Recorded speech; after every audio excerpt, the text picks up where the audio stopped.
यमुना संसद, संत निरंकारी समाज, गायत्री समाज, एस्कॉन और अशोक उपाध्याय जी ने यहाँ सभी संस्थाओं को जोड़ने का काम किया है। मिशन लाइफ के अंतर्गत भी यहाँ पर नमामि गंगे, राष्ट्रीय स्वच्छ गंगा मिशन संपूर्ण देश में और एमसीडी दिल्ली का ये लगातार अनवरत प्रतिदिन स्वच्छता का काम करते हैं। इसमें राष्ट्रीय स्वच्छ गंगा मिशन से जुड़ी हुई जितनी भी संस्थाएं हैं दिल्ली में, वो दिल्ली में यमुना नदी के तट पर अलग अलग स्थानों पर कहीं साप्ताहिक कहीं पाक्षिक के स्वच्छता का काम करते हैं। और यहाँ पर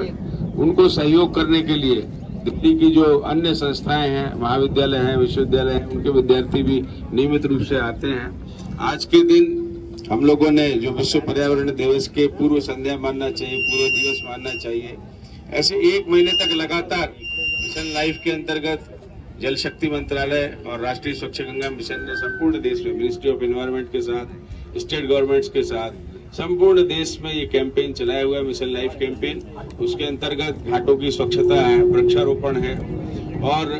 बच्चों के लिए अवेयरनेस का, उनको नदी के लिए, पानी के लिए उनके अंदर एक जागरूकता का भाव हो कि हमें नदी को, पानी को किस प्रकार से श्रद्धा भाव से देखना है, किस प्रकार से पानी की बचत करना है, किस प्रकार से हमें स्वच्छता रखना है, गंदगी नहीं फैलाना है। तो ये सभी काम मिशन लाइफ के अंतर्गत लगभग 1 महीने से चलते रहे हैं, जो आज और कल 2 दिवसों में संपूर्ण देश में पूर्णता की ओर है ये अभियान। और इस अभियान में देश की प्रमुख सामाजिक संस्थाओं ने सहयोग किया है, अपने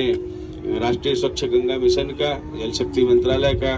पर्यावरण मंत्रालय का, और इन संस्थाओं का भी हम राष्ट्रीय स्वच्छ गंगा मिशन की ओर से हार्दिक अभिनंदन और स्वागत करते हैं। आदरणीय डीजी साहब श्री जी अशोक कुमार जी भी देश भर में घूम करके नदियों की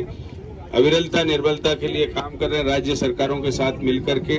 अभी अभी राजस्थान प्रवास करके आए, तमिलनाडु, जम्मू कश्मीर, देश में जहाँ कहीं भी छोटी नदियाँ और छोटी नदियों को पुनर्जीवित करने का काम ये राष्ट्रीय स्वच्छ गंगा मिशन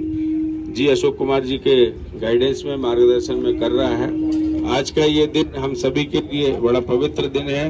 और क्योंकि यहाँ पर यमुना नदी के तट पर स्वच्छता जैसे अभियान में देश की प्रमुख जो संस्थाएं हैं, उनके जो स्वयंसेवक हैं, माताएं बहनें हैं, और वो भी कोई छोटा बड़ा देख करके नहीं है, कोई चार्टर अकाउंटेंट है, कोई डॉक्टर है, कोई इंजीनियर है, कोई अच्छे रिसर्च स्कॉलर्स हैं, ऐसे सभी लोग जुट करके इस अभियान में काम कर रहे हैं। संत निरंकारी समाज के सभी भाई बहनों का, उनके स्वयंसेवकों का, नमामि गंगे की ओर से, राष्ट्रीय स्वच्छ गंगा मिशन की ओर से सभी स्वयंसेवकों का हम हार्दिक अभिनंदन और उनका स्वागत करते हैं। एस्कॉन की ओर से भी जो आए हुए वॉलंटियर्स हैं उनका भी स्वागत करते हैं। गायत्री शक्तिपीठ की ओर से भी जो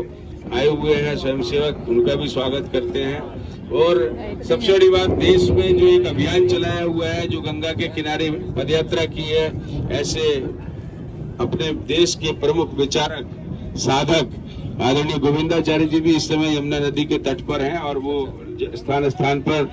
जो यमुना जी की निर्मलता, अविरलता के लिए काम करने वाली संस्थाएं हैं, स्वयंसेवक हैं, उनको मोटिवेट कर रहे हैं, जा करके उनको बात कर रहे हैं, मोबिलाइज कर रहे हैं कि किस ढंग से संस्थाएं इस प्रकार के स्वच्छता, वृक्षारोपण इन अभियानों में सक्रिय हों। आदरणीय अशोक कुमार जी से हम अनुरोध करेंगे कि इस अभियान को अपना सहयोग, और राष्ट्रीय स्वच्छ गंगा मिशन की ओर से जो सहयोग मिल रहा है इन संस्थाओं को, उसके बारे में अपनी बात रखने की कृपा करेंगे।